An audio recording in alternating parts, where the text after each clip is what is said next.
오늘 말씀 가지고 축복받는 인생이란 제목으로 하나님의 말씀을 나누고자 합니다.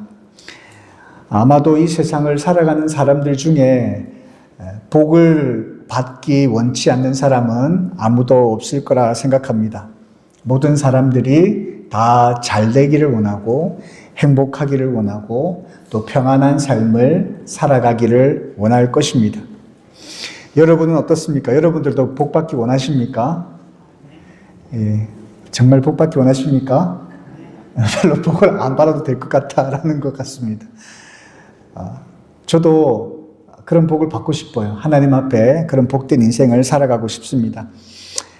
자, 여기서 중요한 질문 하나 드려보겠습니다. 우리가 참 복을 받고 싶은데요. 복이 뭘까요, 여러분? 여러분은 하나님께 복받는 인생, 축복받는 인생을 살아가고 싶다. 그런 마음들 다 가지고 계신다라고 하는데 복이란 뭘까? 여러분 생각해 보셨습니까? 어떤 삶이 진짜 복된 삶일까? 오늘 본문에 보면 하나님께 복받은 사람이 등장합니다. 우리가 창세기 12장부터 쭉 계속 다 읽었으면 좋겠지만 저희가 한 5절만 읽었는데요. 하나님께 복받은 인물 바로 아브라함의 이야기입니다. 여기에서는 이제 아브라함이라고 나오지만 나중에 하나님께서 이름을 고쳐주시죠. 아브라함이라고 고쳐주시는데 그래서 우리는 아브라함이라고 이렇게 익숙하죠.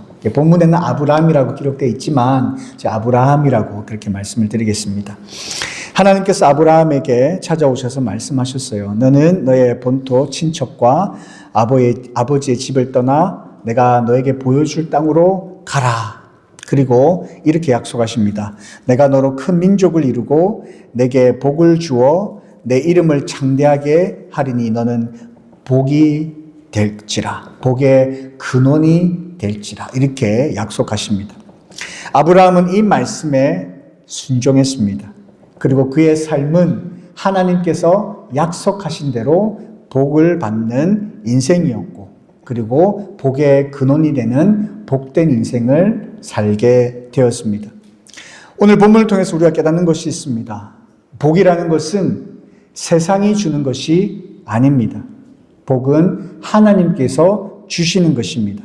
그래서 복된 인생이라는 것은 하나님의 말씀에 순종하는 인생, 하나님의 말씀을 순종함으로 하나님께서 주어지는 그러한 삶을 살아가는 그 삶이 바로 복된 인생이다라고 할 수 있다라는 것이죠.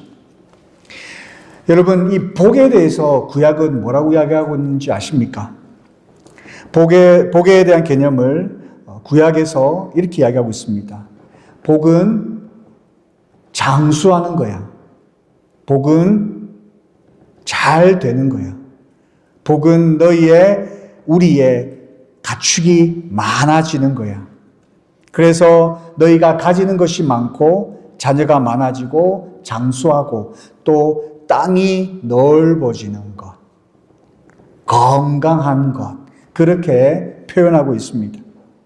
구약에서는 복을 이렇게 물질적인 개념으로 이해하고 가르치고 있습니다. 그래서 많은 사람들은 하나님의 복을 구할 때에 풍요로움과 성공을 기대합니다. 우리도 오늘날 보면 하나님 앞에 기도하면서 복을 구할 때 이러한 기도를 많이 합니다. 하나님, 물질적인 복을 많이 주십시오. 돈을 많이 벌게 해주세요. 하나님, 우리에게 건강을 주세요. 우리에게 자녀들이 잘 되는 복을 주세요. 그렇게 기도합니다. 물론 이것도 복이라 할 수 있습니다. 그런데요, 성경은 여기서 멈추지 않습니다. 신약 성경에 보면요, 복의 개념이 영적인 차원으로 확장되어져 가는 것들을 보게 됩니다. 마태복음에 보면 예수님께서 심령이 가난한 자가 복이 있다라고 그렇게 말씀합니다. 그래서 복의 개념에 대해서 말씀하시는데 보면 영적인 차원의 개념을 말씀하고 계세요. 성령님께서도 그렇게 말씀하십니다. 우리에게 영적인 능력과 평안을 주시는 분이시다. 그러니까 신약에서 기록되어 있는 이 복의 개념은 영적인 차원의 개념으로 잘 기록되어 있다는 겁니다. 그렇다면 우리가 하나님 앞에 물질의 복을 구하는 것, 그게 옳은 것일까? 이러한 질문하신 분이 혹 계실 텐데요. 하나님께서는 우리의 영혼뿐만 아니라 우리의 삶 전체를 돌보시는 분이십니다. 하나님 때로는 우리의 필요를 채우시고 때로는 우리에게 풍족하게 하십니다. 물질을 통해서도 하나님의 선하심을 보여주시더라라는 거예요. 그래서 우리가 구약 성경을 자세히 살펴보면요, 물질적인 개념으로 복을 설명하고 있지만 그 안에 영적인 개념이 있어요. 신약도 마찬가지입니다. 영적인 개념을 말씀하고 있지만 그 안에 들여보면 물질적인 개념이 있더라라는 겁니다. 그래서 복이란 개념을 설명할 때 있어서 성경은 구약의 어떤 물질적인 복과 신약의 영적인 복이 서로 상호 보완적이다라는 것을 우리에게 말씀하고 있는 것을 보게 됩니다. 그래서 하나님께서 우리에게 주시는 그 복은 영혼과 삶 전체를 아우르는 전인적인 복이다라고 이해하면 올바르다. 그렇게 저는 그렇게 생각합니다. 진정한 복이란 뭘까? 우리가 무엇을 단순히 가지는 것만 의미하는 것이 아니라 하나님께서 주시는 이러한 만족과 기쁨으로 충만한 삶, 이게 하나님께서 말씀하시는 복이다라는 겁니다. 그래서 저는 여러분이 그리고 저의 삶이 하나님께서 주시는 만족과 기쁨으로 충만한 삶 되기를 하나님의 이름으로 축복드립니다. 좀 아멘 하세요. 이때는 그래 여러분, 하나님은 믿음대로 하나님께서 하시겠다 하셨거든요. 이러한 복을 받기를 하나님의 이름으로 축복합니다.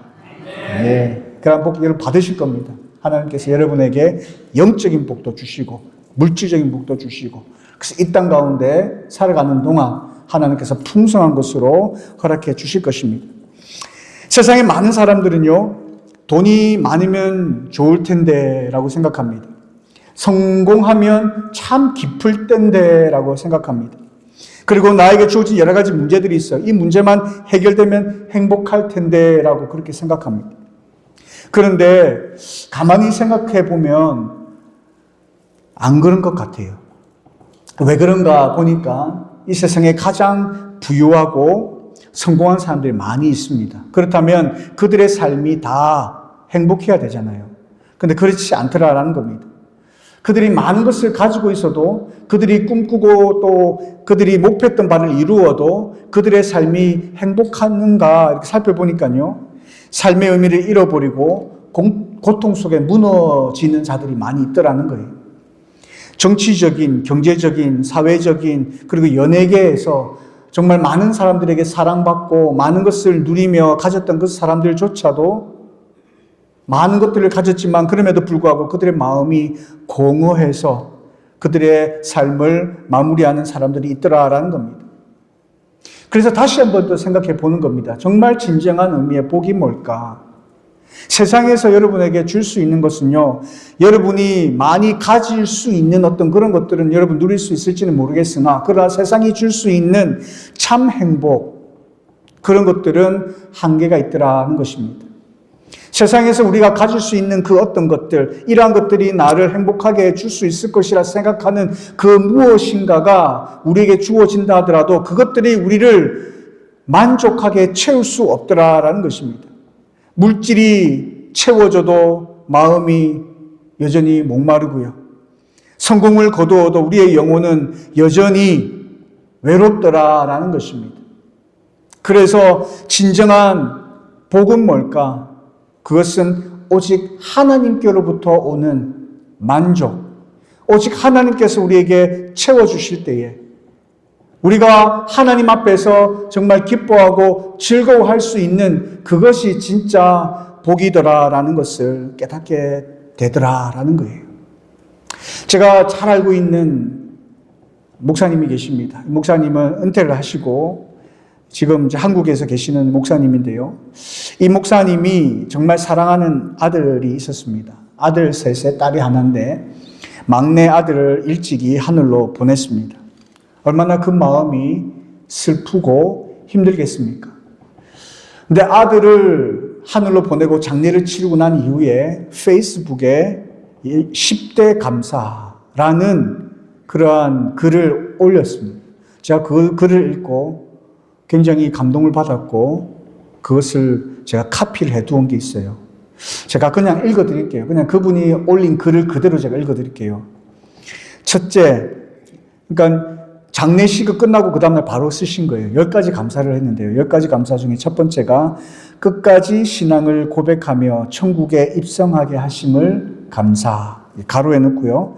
혼수 상태 속에서도 간간히 반응하고 임종시 천국에서 만나자고 이름을 부르며 우리 부부가 각각 작별 인사를 하자.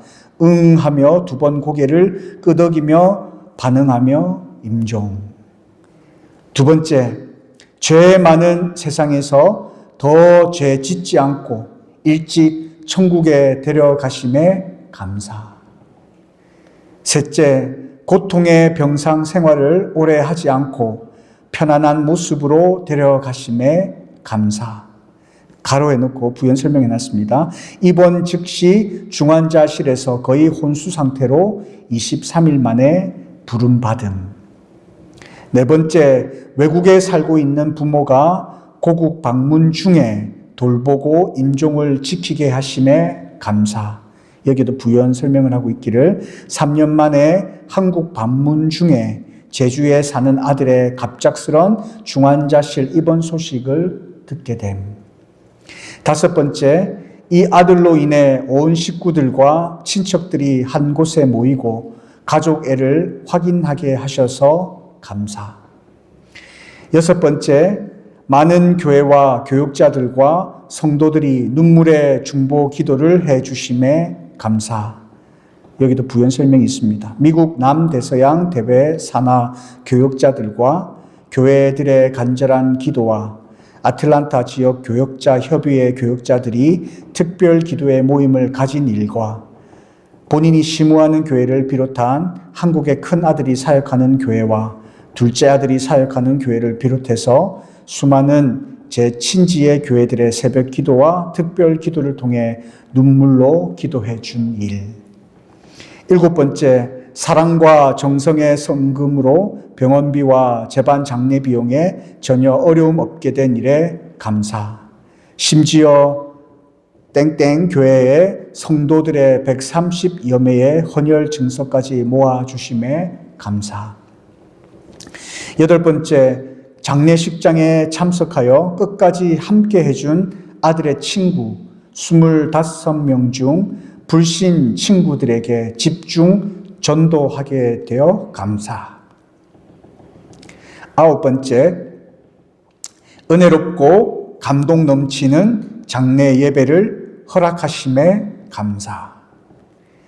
열 번째, 평생 큰 아픔과 슬픔을 안겨줄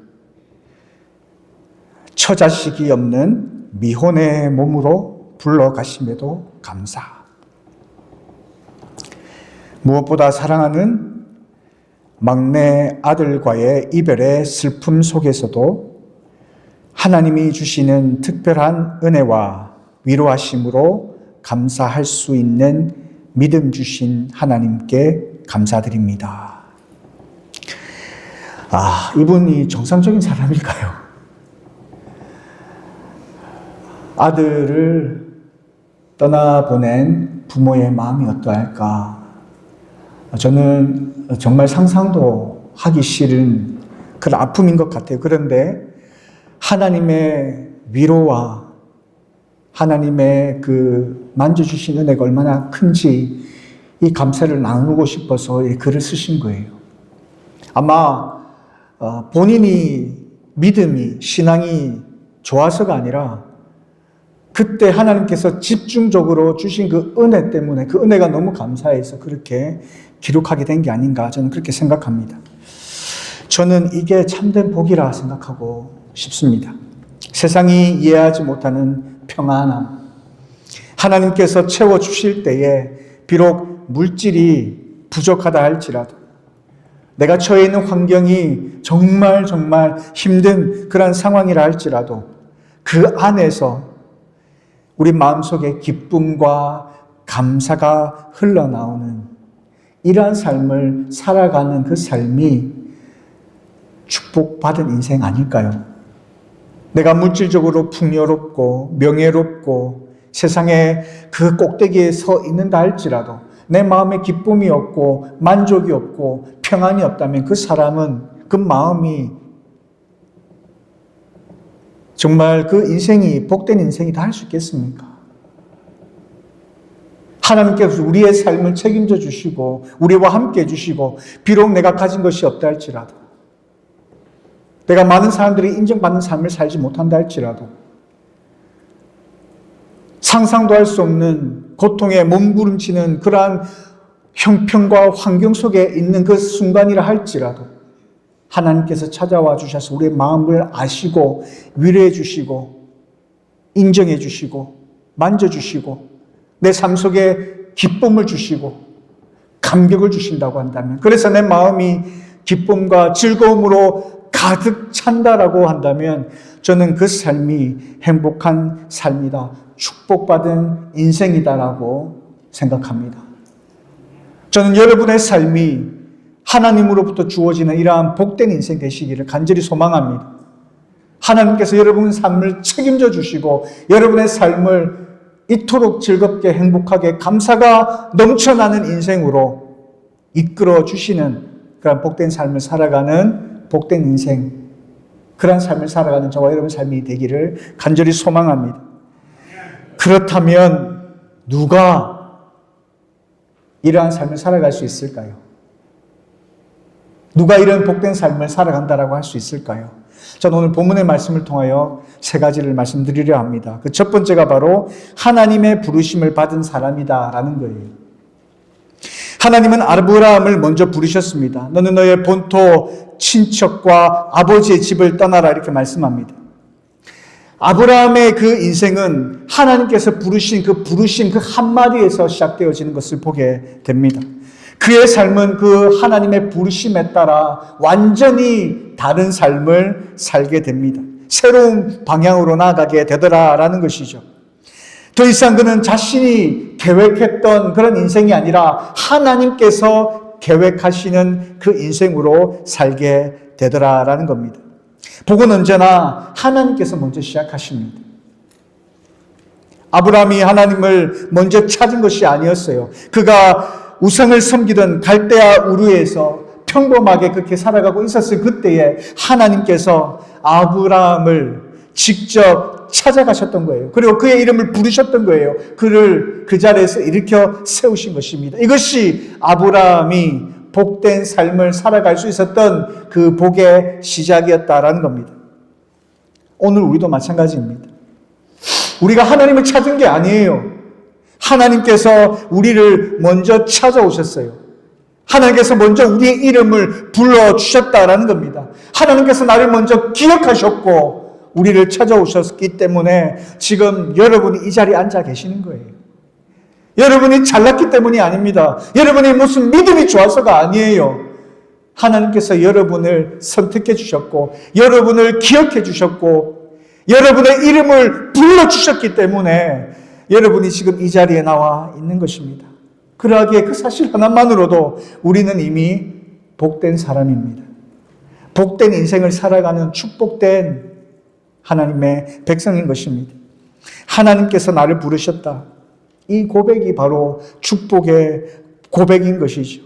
내가 하나님을 찾기 전에 하나님께서 먼저 나를 찾아오셨다라는 이 사실이 얼마나 우리에게 놀라운 은혜인지 모른다라는 겁니다.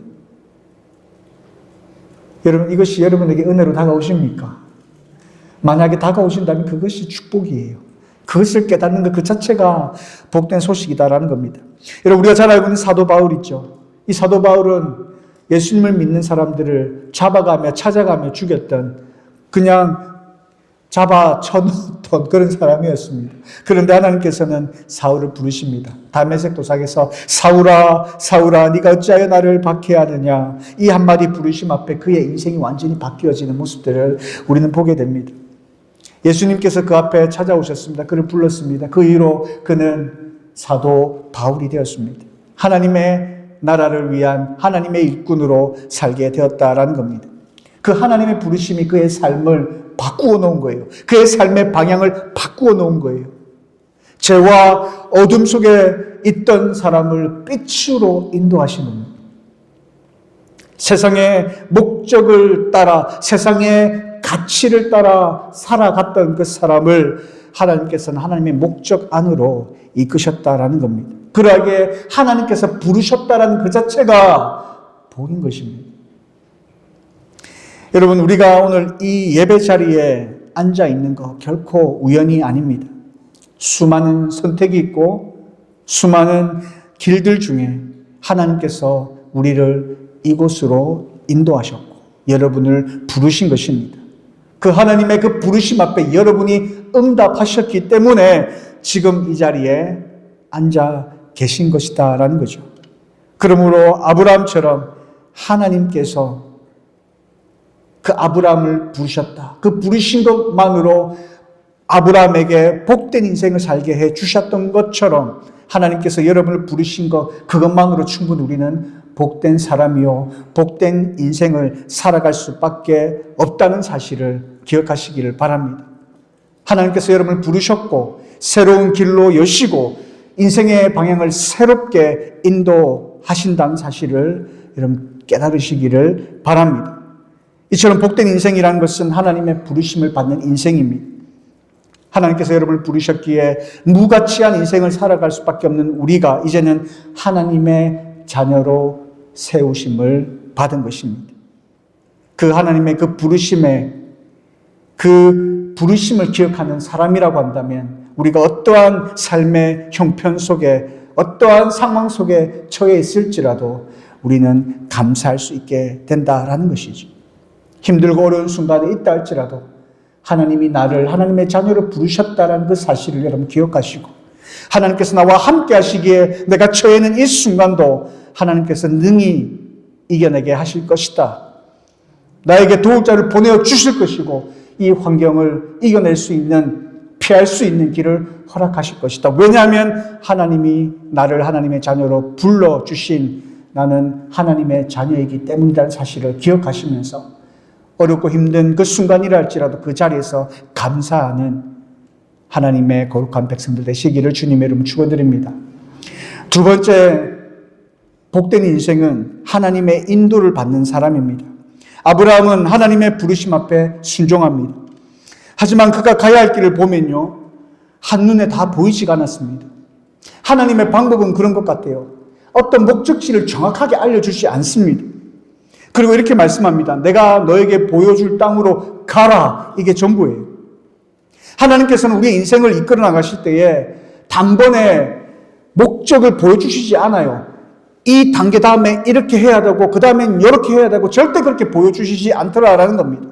하나님의 인도는 뭐냐면요, 조금씩 한 걸음씩 우리를 인도하시더라라는 겁니다. 그래서 우리는 모든 것을 한눈에 다 볼 수는 없습니다. 그러나 우리가 하나님을 믿는 믿음으로, 하나님을 의지함으로 하나님께서 우리에게 보여주시는 그 길을 그냥 한 발자국 내디디며 가는 것입니다. 이것이 하나님의 백성들의 삶입니다. 그러한 믿음의 여정을 통하여서 우리가 훈련받는 겁니다. 하나님을 신뢰하는, 하나님을 믿고 따르는 그런 훈련을 받는 것입니다. 하나님께서 우리를 인도하시는 방향이 바로 그러하다라는 것입니다. 사람은 그래요. 미래를 미리 알고 싶어 합니다. 내가 어떻게 될지, 언제 무슨 일을 할지, 언제 어떤 일이 어떻게 풀릴지, 어떤 결과를 받아 누리게 될지 우리는 알고 싶어 합니다. 그러나 하나님은 그렇게 우리를 이끌지 않습니다. 우리가 다 알 필요가 없는 것처럼 그렇게 생각하시는 것 같아요. 하나님께서 우리에게 말씀하시기를 오늘 내가 너와 함께한다. 하나님께서 우리에게 그렇게 말씀하십니다. 그러니 너는 나를 따라오라. 내가 너와 함께하고 내 길을 내 앞에서 앞서가니 너는 나를 믿고 나를 따라오라. 하나님께서는 그렇게 말씀하시는 거예요. 성경을 읽어보십시오. 하나님의 백성들에게 늘 그렇게 말씀하셨습니다.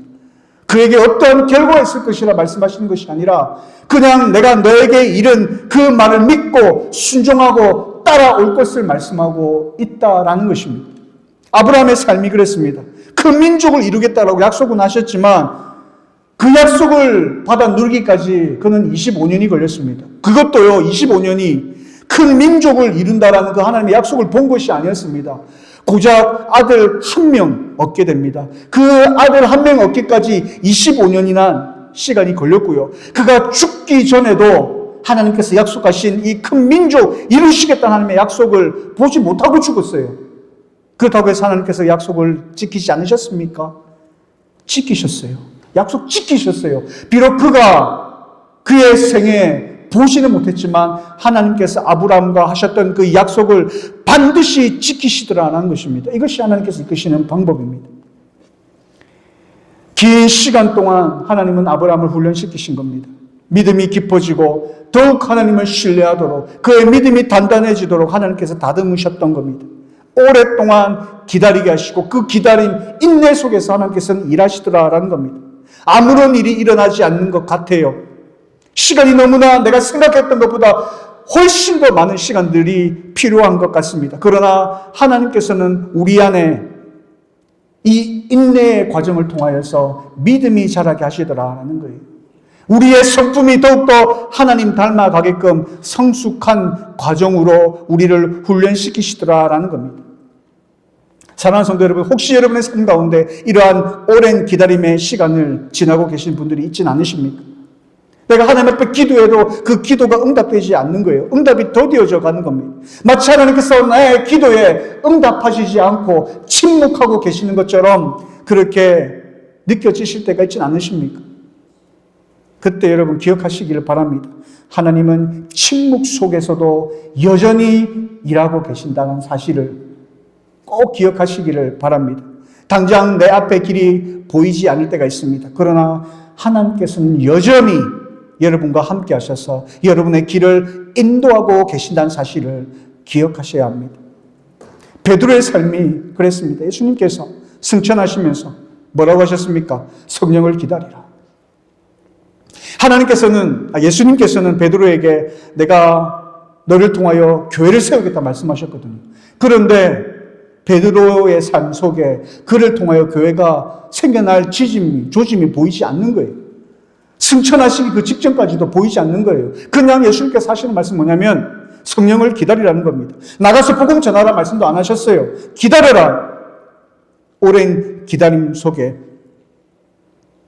그가 순종하였고 그 순종이 열매를 맺게 됩니다. 성령이 임하자 그는 나가 담대히 복음을 전합니다. 복음을 전하는데 그 말씀이 얼마나 강력했던지 한 번 전하는데 3,000명이 돌아옵니다. 5,000명이 돌아옵니다. 그리고 교회가 세워졌습니다. 이것이 하나님의 인도입니다. 우리는요, 하나님의 방법을 이해할 수 없습니다. 침묵하고 계시는 것처럼 보입니다. 아무런 일을 안 하시는 것처럼 보일 수 있다는 겁니다. 그때 우리가 해야 할 것은 뭐냐면 하나님은 여전히 일하고 계시는 사실을 우리가 기억하면서 하나님을 신뢰해야 되는 거예요. 때로는 멈추게 하십니다. 때로는 기다리게 하십니다. 그러나 정확한 때에 하나님의 그 시간에 하나님께서는 역사하시고 일하시더라라는 것이에요. 그 하나님을 여러분 신뢰하시기를 바랍니다. 그 하나님께서 우리와 함께 하시고 우리를 인도하신다라는 겁니다. 그 하나님의 인도하심을 따라 갈 때에 그 인도하심을 따라 순종하는 자에게 하나님께서는 복 주신다라는 거예요. 아브라함을 통해 하나님은 한 민족 이스라엘이라는 나라를 세우셨습니다. 그리고 그 민족을 통하여 메시아 예수 그리스도를 보내오셨습니다. 그 하나님의 놀라우신 구원의 계획 속에 아브라함을 부르셨고 약속하셨고 그 약속을 따라 예수 그리스도를 이 땅 가운데 보내어 주셨다는 사실입니다. 베드로도 마찬가지죠. 베드로를 통하여 하나님께서는 교회를 세우셨습니다. 하나님께서 우리를 부르셨고 우리를 통하여 일하십니다.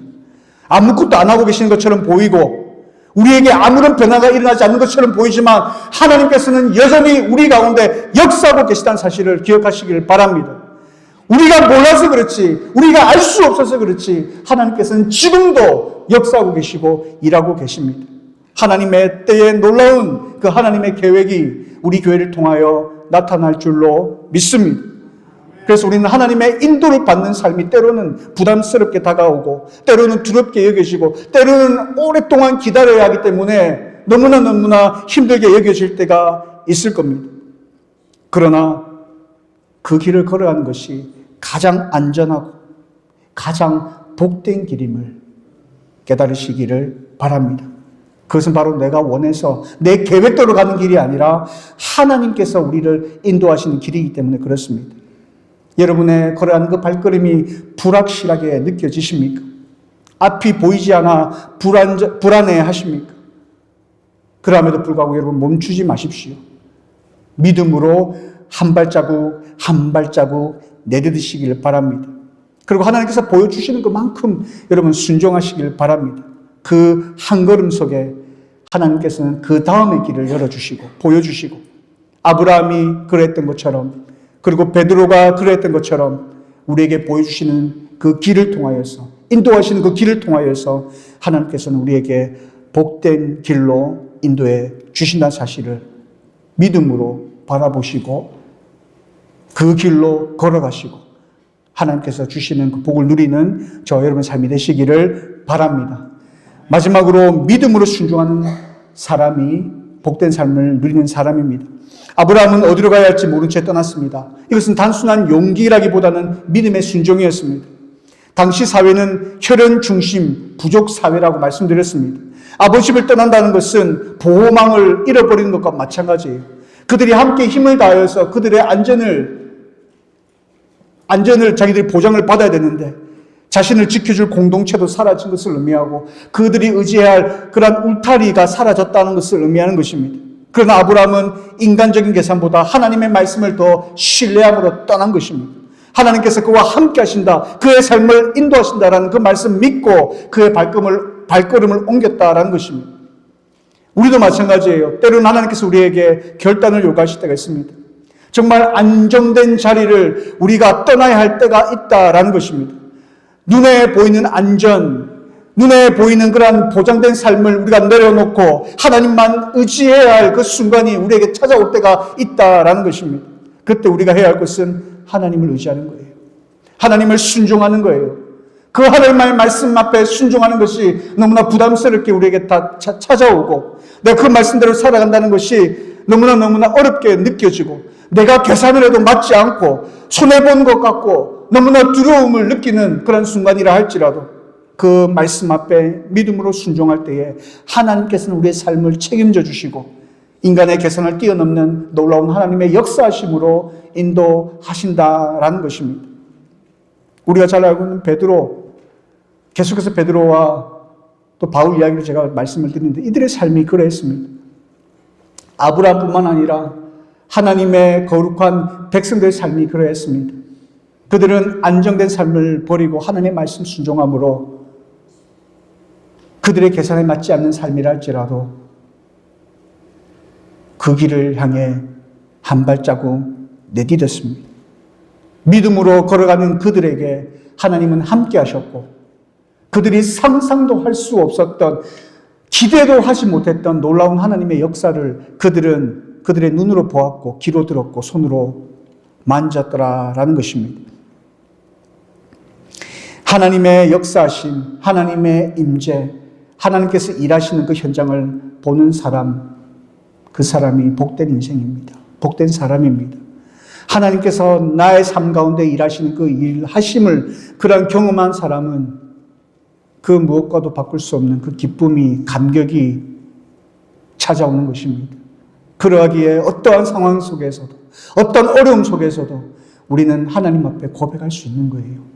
비록 나의 삶이 그 누구도 알아주지 아니하는 어려운 힘든 그 순간을, 그 고난의 길을 걸어가고 있는 그 순간이지만, 그러나 하나님은 나의 상황을 아시고 이해하시고 하나님께서 채워주시고 위로해 주시고 격려해 주시고 앞으로 나의 삶을 인도해 주실 것이기에 나는 조금도 두려워하지 않습니다. 오히려 기뻐합니다. 오히려 감사합니다.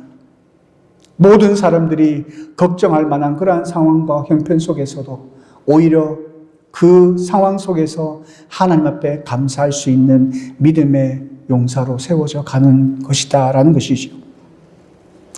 사랑하는 성도 여러분, 우리가 하나님 앞에 완벽하게 순종하지 못할 수 있습니다. 그래도 괜찮습니다. 하나님을 신뢰하며 하나님의 말씀 앞에 순종하려 하는 그 마음의 방향, 하나님께서는 그것을 보십니다. 그리고 그 마음으로 우리가 한 발자국 내디딜 때에 하나님께서는 그 걸음걸임을 귀하게 여겨주시고 품어주시고 인도해주시고, 때로는 우리가 넘어질만 하면 우리를 보호해줄 만한 사람을 보내주시고 환경을 열어주시고 피할 길 열어주시고, 내가 어떻게 그 길을, 그 어려운 그 순간을 이겨낼 수 있었을까? 시간이 지나고 되돌아보면 내 스스로도 이해할 수 없는 그 하나님의 인도하심을 우리의 입술로 고백할 수 있는 그런 상황들이 온다라는 것입니다. 그때에 비로소 우리가 우리 입술로 하나님은 살아계십니다. 하나님은 정말 나를 사랑하십니다. 하나님은 지금도 살아계셔서 나의 삶 가운데 역사하시는 분이십니다라는 고백을 할 수가 있다라는 것이죠. 이러한 삶을 살아가고 이러한 고백을 하며 살아가는 그 삶이 얼마나 행복하고 복된 삶이겠습니까? 좀 못 가져도, 좀 누리지 못한다 할지라도 그 마음속에 주어지는 그 평안함과 만족감이 그들의 삶을 행복한 삶으로 이끈다. 이것이 복된 삶이다라는 것입니다. 사랑하는 성도 여러분, 하나님의 백성은 이러한 복된 인생을 살아가야 합니다. 왜냐하면 하나님께서 우리를 그렇게 부르셨기 때문에 그렇습니다. 부르심받은 자의 삶은 행복한 삶을 살아갈 수밖에 없습니다.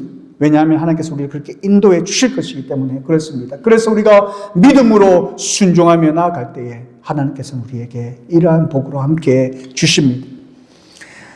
그 복은 세상이 말하는 성공과는 조금 차이가 있을 수 있습니다. 그 복은 하나님께서 우리에게 채워주시는 평안함과 기쁨입니다. 하나님께서 함께 하심으로 누릴 수 있는 충만한 만족감입니다. 그러기에 우리는 하나님 안에서 복된 삶을 살아가고 있습니다라고 고백할 수 있는 것입니다.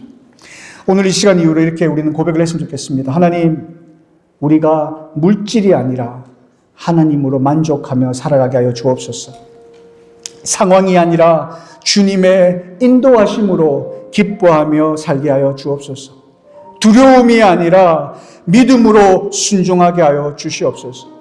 나의 삶이 비록 상황이 변하지 아니하고 어려운 힘든 역경을 겪어야 하는 그런 순간이라 할지라도 우리의 마음에는 기쁨이 충만케 하시고 우리의 삶에는 평안함이 늘 함께하게 하여 주옵소서. 우리 안에 하나님이 함께 하심을 경험하게 하여 주옵소서.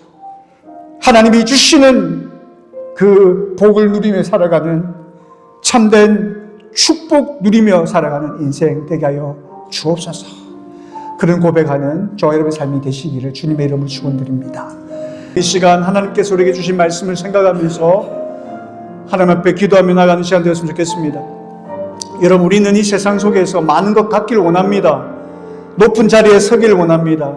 그리고 내가 누리고 싶은 모든 것을 누리고 싶습니다. 이런 것들이 우리에게 여러 가지 모양으로 우리를 유혹합니다. 문제는 하나님보다도 더 마음을 두게 만듦으로 말미암아 하나님과 관계를 끊어버리는 데 있습니다. 그러하기에 그런 삶을 추구하는 삶은 결국에는 우리에게 기쁨을 줄 것처럼 보이지만 우리에게 아픔을 줍니다. 고통을 줍니다. 성경의 여러 군데에 그런 삶을 쫓아 살아가는 삶이 얼마나 어리석었는지를 잘 보여주고 있지 않습니까?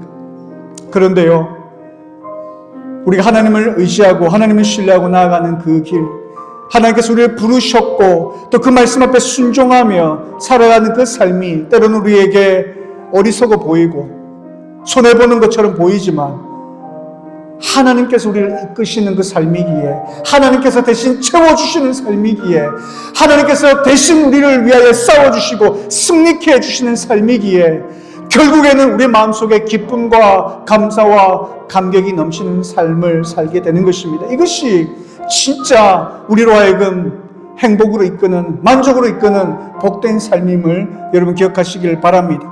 이 시간 우리가 하나님 앞에 기도하며 나아갈 때에 하나님, 물질이 아니라 하나님 한 분만으로 만족하는 삶을 살게 하여 주옵소서. 어떠한 상황 속에서도 하나님의 인도하심으로 인하여 기뻐하게 하여 주시고 두려움이 아니라 믿음으로 순종하며 살아가는 복된 인생 되게 하여 주옵소서. 그래 우리 마음속에 기쁨이 충만케 하시고 우리의 삶에 평안함이 있게 하여 주시고 하나님과 함께 살아가는, 하나님과 함께 동행하는 삶을 경험하는 복된 인생 되게 하여 주옵소서라고 이 시간 하나님 앞에 기도하며 나가는 시간 되도록 하겠습니다.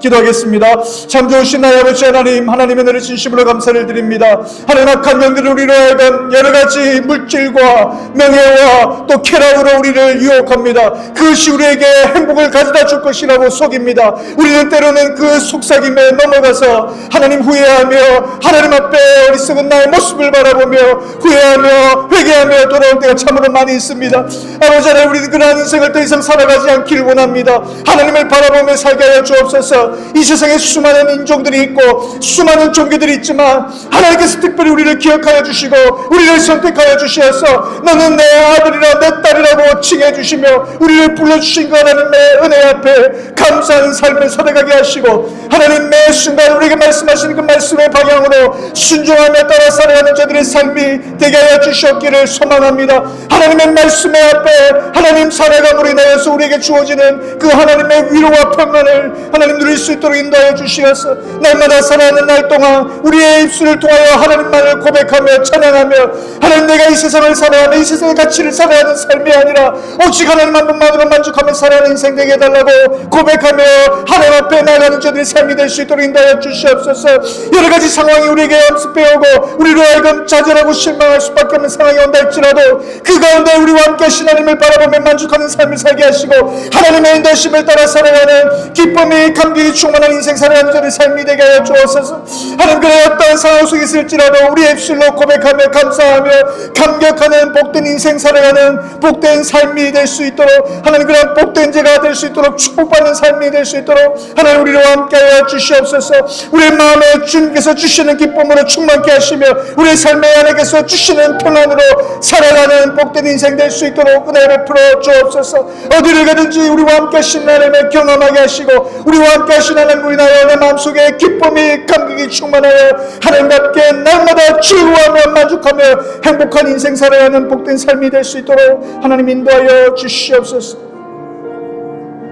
참 좋으신 나의 아버지 하나님, 하나님의 은혜를 감사합니다. 무엇이 복된 인생인지 하나님의 말씀을 통하여 말씀해 주심을 감사합니다. 하나님, 눈에 보이는 것들이 우리로 하여금 정말 우리에게 기쁨을 준다, 우리에게 행복한 삶으로 이끈다라고 속삭이지만 그들이 주는 그 기쁨은 일시적인 것이요 영원하지 않음을 봅니다. 오히려 우리로 하여금 더 깊은 수렁으로 빠지게 하는 것임을 고백합니다. 그러나 하나님께서 주시는 평안은, 하나님께서 주시는 이 기쁨은 영원한 것임을 말씀을 통하여 깨닫습니다.